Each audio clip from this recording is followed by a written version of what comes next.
नमस्कार, मैं रोहित सिंह तिरंगा एक बार फिर आप सभी के समक्ष हाजिर हुआ हूँ आप सभी के प्रश्नों का जवाब देने के लिए। जीवन क्या है और जीवन के उद्देश्य क्या हैं? जीवन जीने की कला कैसी होनी चाहिए? इन सभी प्रश्नों का जवाब देने के लिए आप सभी के मन में जो जिज्ञासा उत्पन्न होती हैं, आपके मन की जो व्यथा है, आपके मन के जो तरह तरह के प्रश्न आपके मन में उठते हैं, उन प्रश्नों का जवाब देने के लिए आज हमारे बीच उपस्थित हैं हमारे द्वारका भाई जी। द्वारका भाई जी, मैं आपका स्वागत करता हूं और आपको कोटि कोटि प्रणाम करता हूं जो आपने हमें समय दिया। और तो हम ओम ध्वनि से शुरू करते हैं पहले। जी जी जी, बिल्कुल। फिर बाद में आपका क्वेश्चन का आंसर। बिल्कुल बिल्कुल बिल्कुल।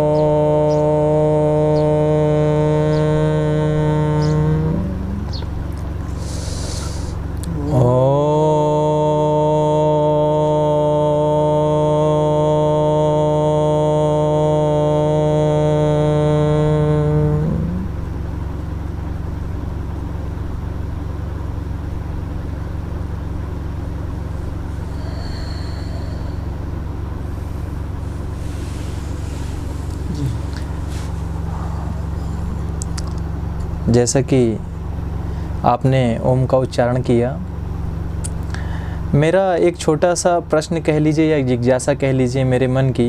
मैं जब भी यहाँ आता हूँ बाबा के घर में, तो जितने भी सदस्य बाबा के घर में रहते हैं, मैं उनके चेहरे में एक असीम खुशी देखता हूँ। एक अलग अलग ही उनके चेहरे में तेज रहता है, एक अलग ही आनंद रहता है। तो मेरा भाई जी आपसे एक साधारण प्रश्न है, और शायद मुझे लगता है कि ये प्रश्न लाखों करोड़ों नौजवानों का होगा कि आप हर कार्य की शुरुआत ओम से क्यों करते हैं? क्या आपके खुश होने का कारण, क्या आपके संतुष्ट होने का कारण, क्या आपके आनंदमयी स्वरूप होने का कारण क्या ओम का उच्चारण ही है? कृपया इस पर आप अपना प्रकाश डालिए। वैसे ओम ध्वनि के आपने खुद ही जवाब दे दिए कि आपने बताया कि तेज नज़र आता है। जी जी जी, बिल्कुल बिल्कुल, ये मेरा अनुभव है। ये मुख दिखाई देते हैं। जी जी जी। तो यह सारा कारण ओम ध्वनि का ही है, वो तो है ही, लेकिन और भी आपको इसमें स्पष्टीकरण दे दें कि ओम ध्वनि जो है इस संसार की सबसे महान शक्ति है। सबसे महान माना, टॉप माना। जी जी जी। जो आदि में भगवान ने, ईश्वर ने जब इस धरती पर अवतरण लिया, हाँ जी हाँ जी, तो उन्होंने भी शुरुआत ओम से की थी। अच्छा। और आप देखेंगे कि द्वापर युग से कई सन्यासी आत्माएं जो तपस्या करके काफ़ी उन्होंने रिद्धि सिद्धियां प्राप्त की है, उन्होंने भी ओम ध्वनि से ही स्टार्ट किया है और ओम से ही उन्होंने काफ़ी कुछ प्राप्त किया है। हाँ, हमने सुना भी है कई ऋषि मुनियों के बारे में। हाँ। बिल्कुल बिल्कुल बिल्कुल जी। और दूसरा एक और आपको बता दें कि इस सृष्टि के अंदर जी जी अनहद नाद गूंजता है ओम का। जो हम, अच्छा, हम जो साधारण आत्माएं हम हैं, जी जी, उनको ये सुनाई नहीं देता है, लेकिन अगर हम साइलेंट में जितना जाएंगे, जितना आप ओम ध्वनि करेंगे, तो वो आपको अनहद नाद आपको सुनाई देगा। तो परमात्मा ने इसीलिए ओम ध्वनि करने के लिए कहा है कि ओम ध्वनि से ही आप सब कुछ संभव जी जी जी जी। ओम ध्वनि से आपका ओरा तैयार होता है। उस ओरे के अंदर आपको कोई भी बाहर की चीज़ें इफ़ेक्ट नहीं करती हैं। हाँ, जैसा कि मैं जब आता हूँ तो ये मेरा अनुभव भी रहता है कि बाहर की दुनिया मुझे काली नज़र आती है, लेकिन जब मैं यहाँ आता हूँ तो आप सभी का जो ऑरा है अलग ही रहता है। सभी प्रसन्न रहते हैं, खुश रहते हैं। तो आपने जो जवाब दिया है कि इसका मूलभूत जो कारण है ओम का उच्चारण ही है जी। तो जो मैं समझ पा रहा हूँ कि आपका ये कहना है कि आज की युवा पीढ़ी के साथ साथ जितने भी भारतवासी हैं या संपूर्ण जगत में जो लोग हैं ओम का उच्चारण करें, ओम के उच्चारण से ही आपका जीवन जो है तेजोमान होगा और जो भी आपकी इच्छाएं होंगी वो पूर्ण होंगी। जी। लेकिन भाई जी, जैसा कि आपने जवाब दिया, इस जवाब से पूर्णतः सहमत हूँ मैं। मेरे ऐसे कई भाई बहनें सहमत भी होंगे, लेकिन कई ज्ञानी बच्चे कहते हैं कि ये जो ओम का उच्चारण है ये कहीं ना कहीं भक्ति मार्ग की निशानी। जैसा कि आपने बताया कि पुराने ज़माने में बड़े बड़े ऋषि मुनि भी जो भक्ति मार्ग में थे वो ओम का उच्चारण करते थे। जी। तो फिर ये तो भक्ति मार्ग की निशानी हो गई है। देखो भक्ति क्या है, अगर ज्ञानी ये क्वेश्चन कर रहा है कि ये भक्ति मार्ग की निशानी है तो उसको हम ज्ञानी नहीं कहेंगे। अच्छा। क्योंकि इस भक्ति से ही आपको ज्ञान की प्राप्ति हुई है। जी जी जी, बिल्कुल। भक्ति से ही आप ऊपर उठ करके यहाँ तक पहुँचे हो परमात्मा। जी जी जी, अगर आपकी तो पहली सीढ़ी जी तो जी आपकी बिल्कुल भक्ति ही बिल्कुल है। बिल्कुल। और उस पहली सीढ़ी को ही आप भूल जाओगे। हाँ जी हाँ जी। जिस सीढ़ी से आप चढ़ करके आए हो, कह रहे हैं कि नीचे सीढ़ी नहीं है। जी जी जी जी, तो ये तो अपमान है। सही कह रहे हैं। जी जी जी, लोग जो इतना ओम करते हैं, और आज आप देखेंगे कि जो भी मंत्र हैं आपके ओम से शुरुआत होते हैं। जी जी जी। और आपको पहले भी हमने बताया कि ईश्वर स्वयं इस धरा पर जब आए थे तो उन्होंने भी ओम से शुरुआत की है। अब ईश्वर से बड़ा ज्ञानी तो इस संसार में कोई है नहीं। तो मैं जो समझ पा रहा हूँ कि ज्ञान बिन भक्ति नहीं, भक्ति बिन ज्ञान नहीं। हाँ। क्या मैं सही समझ पा रहा हूँ? दोनों अच्छा, का अच्छा। समन्वय है एक दूसरे अच्छा से। अच्छा, चलिए जी। ठीक है। मुझे लगता है कि आपने जो इस प्रश्न का जवाब दिया, इससे कई लोगों के मन में जो कन्फ्यूजन की स्थिति रही होगी, शायद वो स्थिति अभी दूर हुई होगी और उनके प्रश्नों का जवाब मिला होगा कि ज्ञान बिन भक्ति नहीं, भक्ति बिन ज्ञान नहीं। ठीक है। अच्छा भाई जी, एक छोटा सा प्रश्न मेरा और है। जैसे कि मुझे भी, मैं तरह तरह के YouTube चैनल्स देखता रहता हूँ, आध्यात्म से भी मेरा काफ़ी कुछ लगाव रहा है। तो मैंने सुना है कि जैसे बाबा रायपुर में आते हैं, जी। लेकिन अगर हम 2017 के पहले की बात करें तो कुछ वीडियोस हैं 2017 के पहले के पुराने वीडियोस, जिसमें ये देखा जाता है कि बाबा मधुबन में आते थे। जी। मधुबन के बाद फिर बाबा ने वहाँ से बिल्कुल, मधुबन को बिल्कुल। छोड़ा, फिर बाबा रायपुर आए। जी। ये तो जी। कृपया ये जो सच्चाई है इस पर से आप पर्दा हटाइए, इसमें क्या रहस्य है, इस रहस्य के बारे में कई लोग जानना चाहते हैं। ये केवल मेरा प्रश्न नहीं है, ये मेरे ऐसे लाखों करोड़ों जो आत्माएं हैं जो ज्ञान में हैं, वो उनका प्रश्न है। कृपया आप इससे पर्दा हटाइए।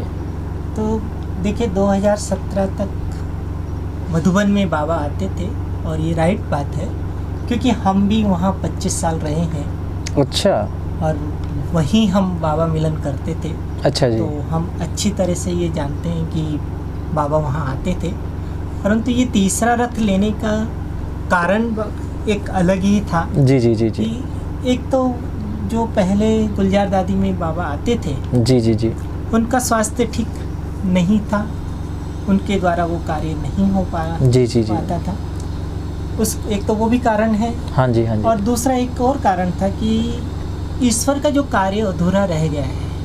ईश्वर ने जो संसार से वायदे किए थे बच्चों अपने जी, जी, जी। आत्माओं से, तो वो वायदे पूरे करने के लिए उनको तीसरा रथ लेना पड़ा। और अच्छा। तीसरा रथ एक कोई भी आप महिमा देख लो परमात्मा की, 3 चीज़ों से होती है। एक तो वो त्रिमूर्ति है, त्रिनेत्री है, त्रिकालदर्शी है, जी जी जी, तीनों लोगों को जानने वाला है। बिल्कुल बिल्कुल बिल्कुल। तो तीन से ही उनका सारा महिमा है। तो इसीलिए 3 रथ भी उसके हैं।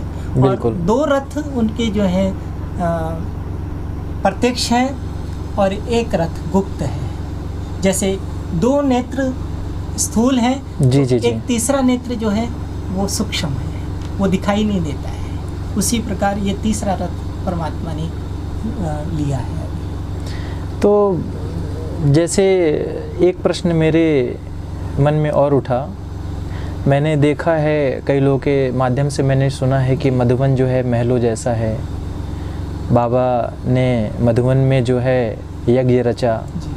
कई साल, और कई साल बाबा ने वहाँ मधुबन में दिए। जी। तो ऐसा कैसे संभव है कि कोई अपना राजपाट छोड़कर, सब कुछ छोड़कर, और कहते हैं कि एक फकीर की भांति कैसे कोई आ सकता है यहाँ? क्योंकि अगर देखेंगे एक साधारण व्यक्ति को इस पर भरोसा करना असंभव सा लगता है, वो भरोसा नहीं कर पाता है। अब मतलब मेरा सीधा सा प्रश्न अगर मैं पूछूं कि बाबा अपना राजपाट छोड़ के एक साधारण तन में एक किराए के मकान में क्यों आएगा, इसका आप जवाब दीजिए। देखिए, ये क्वेश्चन तो हमारे अंदर भी उठागा शुरुआत में, जब अच्छा परमात्मा ने तीसरा रथ लिया था। जी जी जी जी। लेकिन धीरे धीरे मेरे को भी समझ में आया जी जी जी कि ये तीसरा रथ लेने का कारण क्या है। तो ये महलों की जो बात है, ईश्वर है वो स्वयंभू है, स्वयं प्रकट होने वाला है। तो इस संसार में उसके लिए कोई भी चीज़ असंभव नहीं है। बिल्कुल नहीं है, बिल्कुल नहीं। और वो जब शुरुआत में आया था, ये महल तैयार किसने की? ये परमात्मा ने किया, बाबा ने तैयार किया। बाबा ने तैयार किया। जी जी जी। तो जिसने जो घर तैयार किया वो घर को छोड़ भी सकता है। हाँ बिल्कुल छोड़ सकता है। तो वो छोड़ने का एक कारण तो ये भी था कि अब उसको ऐसे बच्चों से मिलना था जो उसके प्यार के लिए तड़प रहे थे, माना जो मधुबन तक नहीं पहुंच पाए थे। जी जी जी। तो ये तो देखो, भक्ति मार्ग में भी आपने सुना होगा कि भगवान प्यार का भूखा है, भावना का भूखा है। जो प्यार से बुलाता है उसके पीछे दौड़ा चला आता है। तो ये मधुबन तो उसके लिए बहुत छोटी बात है। दूसरा एक आपको उदाहरण दें कि जैसे मधुमक्खी जो होती है ना, जी जी जी जी, रानी जो होती है वो क्या करती है? छज्जा तैयार करती है ना। वो मध, बहुत सारा मध उस वहाँ पर इकट्ठा करती है और उसके साथ साथ उसके मधु रानी के पीछे पीछे उसकी मधुमक्खियाँ जो होती हैं, जी जी जी, वहीं रहती हैं। जी जी बिल्कुल। लेकिन जब वो छज्जा तैयार हो जाता है, कई आत्माएं फिर वो क्या करती हैं, वो शहद निकालने के लिए उनको उड़ाते हैं, है ना।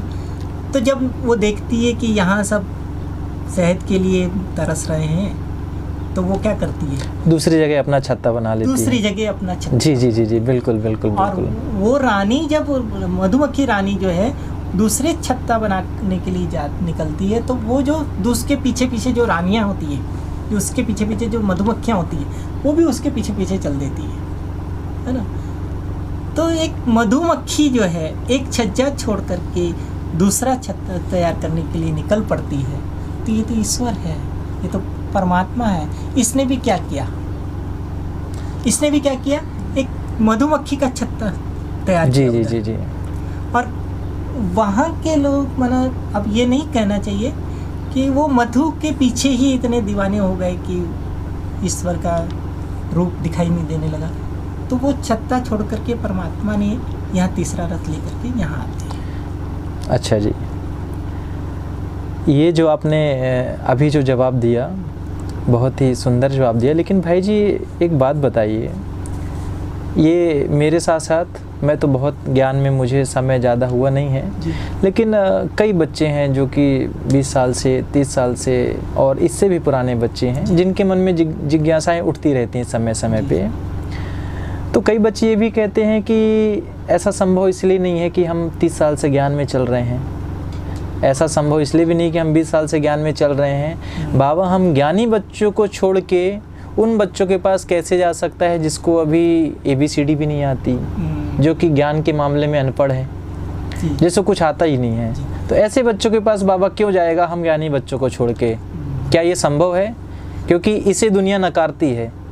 जितने बच्चे हैं सबका यही कहना है कि बाबा, जो बच्चे ज्ञान में रहते हैं, बाबा केवल उन्हीं को दर्शन देंगे, उन्हीं से बाबा जो है उन्हीं बच्चों से मिलन करते हैं जो कि ज्ञानी होते हैं। बाबा उन बच्चों से मिलन बिल्कुल नहीं करेंगे जिन बच्चों को कुछ आता ही नहीं है।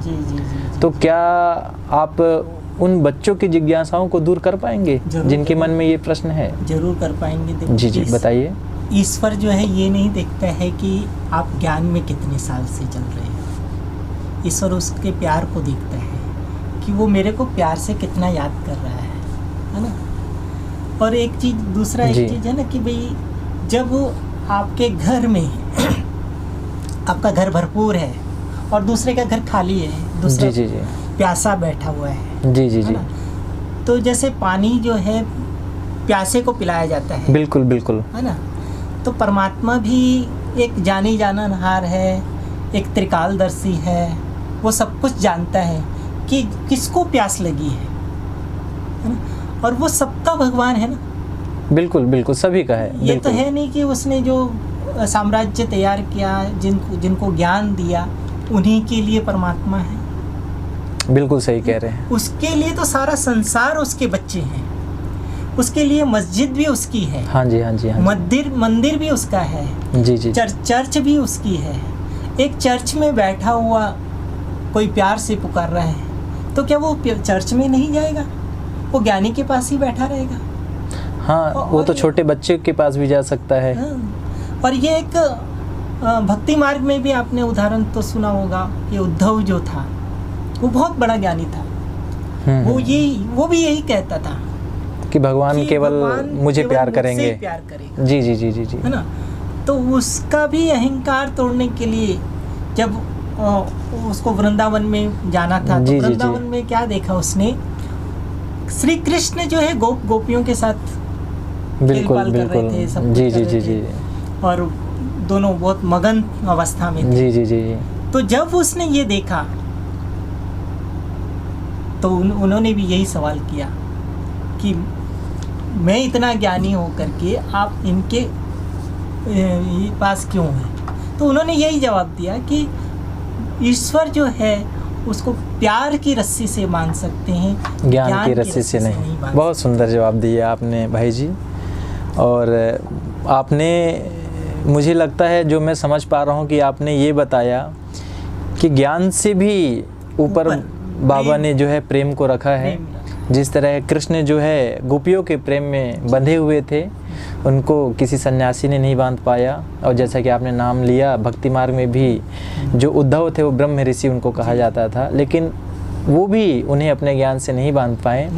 लेकिन जो गोपिकाएं थी, जो कि कहा जाता है कि अनपढ़ थी, लेकिन अपने प्रेम के माध्यम से उन्होंने परमात्मा को बांध लिया। और यही देखो आप शुरू में भी, जी जी जी, जब ईश्वर का आगमन हुआ इस धरती पर, जी जी जी, उस समय भी भगवान ने क्या किया? प्रेम बांटा। जी जी, और जी। उसके प्रेम में सब अपने घरों को छोड़ करके आ गए। बिल्कुल बिल्कुल बिल्कुल बिल्कुल, जी जी जी। कुछ भी देखा नहीं कि मेरे घर में क्या होगा, कौन गाली देगा। छोटे छोटे बच्चे के रूप में भी सब दौड़ते के चले आए। भाई जी, एक क्वेश्चन मेरा अभी फिर उठ गया। आपने गाली शब्द का नाम लिया। मैं आपका ओम मंडली का जब मैं चैनल देखता हूँ, आदि रतन का, तो मैं देखता हूँ कि आप लोग के जो कार्यक्रम होते हैं जी, उस कार्यक्रम में कई ऐसे बच्चे हैं, ज्ञानी बच्चे, जो कि 20 साल से हैं, 25 साल से हैं। जब उनका परिचय जब मालूम पड़ता है तो ये पता चलता है कि वो 35 साल से ज्ञान में है। किसी की उम्र 60 साल है, 65 साल है। तो मैं देखता हूँ कि वो जब आप लोग कोई कार्यक्रम करते हैं, जैसे आप लोग, मैंने हर शाम को आप लोग ओम ध्वनि का उच्चारण करवाते हैं, विश्व कल्याण हेतु जो आप लोग ओम ध्वनि का उच्चारण करवाते हैं, उसमें मैंने कमेंट्स में देखा कि तरह तरह की भद्दी टिप्पणियाँ जो हैं आपके कार्यक्रम को लेके लोग बाग करते हैं, जो कि सभी ज्ञानी रहते हैं। जी जी जी। तो क्या बाबा ये अधिकार देता है ज्ञानी को किसी का अपमान करने का या तिरस्कार करने का? देखिए, जब विश्व में कोई भी बड़ा परिवर्तन, आपको फर्क नहीं पड़ता? सच सच बताइएगा। देखो, हमको कोई फर्क नहीं पड़ता। क्यों नहीं पड़ता? उसका कारण है। देखिए, हमको अगर कोई कुछ अपशब्द बोलता है तो हमको फर्क पड़ता है। हाँ, इसीलिए मैंने आपसे क्वेश्चन किया कि आप लोग तो भी कैसे शांत रह जाते हो जब आपको, मतलब तरह तरह से आप लोग को प्रताड़ित किया जाता है मैसेज के माध्यम से। आप जो कार्यक्रम करते हैं सोशल मीडिया में, उसमें तरह तरह की भद्दी टिप्पणियाँ की जाती हैं, वो भी ज्ञानी बच्चों के द्वारा, जो कि कहते हैं कि हम बाबा के बच्चे हैं और 30 साल से ज्ञान में हैं। वो बच्चे अगर भद्दी टिप्पणियाँ करते हैं तो आप लोग को बिल्कुल बुरा नहीं लगता? देखिए, जब शुरुआत में हमको थोड़ा सा लगता था झटका, लेकिन जैसे जैसे हमको ज्ञान की गहराई मालूम पड़ा, जी जी जी, वैसे वैसे इनके अब हमको कोई फ़र्क नहीं पड़ता। उसका कारण है, जी जी, देखो, जो ये भद्दियाँ टिप्पणी करते हैं, बाबा ने या ईश्वर ने ये छुट्टी नहीं दी है कि आप किसी के बारे में ऐसी उल्टी सुल्टी बातें बताओ। बाबा ने कभी नहीं सिखाया, कभी नहीं सिखाया। बिल्कुल किसी मुस्लिम बाबा ने ये नहीं बोला है कि आप जो है दूसरे बच्चों को आप अशब्द भाषा का उपयोग करो। ये तो बाबा ने किसी मुरली में नहीं बोला। और दूसरा ये कि है कि बाबा तो ये कहता है कि अगर कोई काला कोयला भी है, उसके अंदर भी हीरा देखो। है ना, आत्मा को देखो, है ना। तो भगवान ने तो आत्मा का पाठ पक्का कराया है।